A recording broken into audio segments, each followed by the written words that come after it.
ஹல்லேலூயா. கர்த்தருடைய நாமம் மகிமைப்படுவதாக. இயேசு கிறிஸ்துவின் இனிமையான புத்தாண்டு நல்வாழ்த்துக்கள். அன்பு பிள்ளைகளே, கர்த்தருடைய ஆசீர்வாதத்தோடு 2024ஆம் ஆண்டை கடந்து இந்த 2025ஆம் ஆண்டில் 1ஆம் தேதியை காண செய்த கர்த்தருக்கு ஸ்தோத்திரம். 1ஆம் தேதி அந்த நாளுக்கான வாக்குத்தத்தம் சங்கீதம் 23:6. என் ஜீவனுள்ள நாளெல்லாம் நன்மை கிருபை என்னை தொடரும்.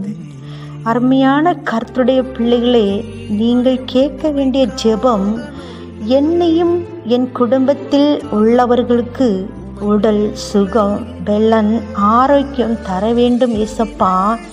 இன்னுமாக என்னுடைய கடன் பிரச்சனை மாற வேண்டும்.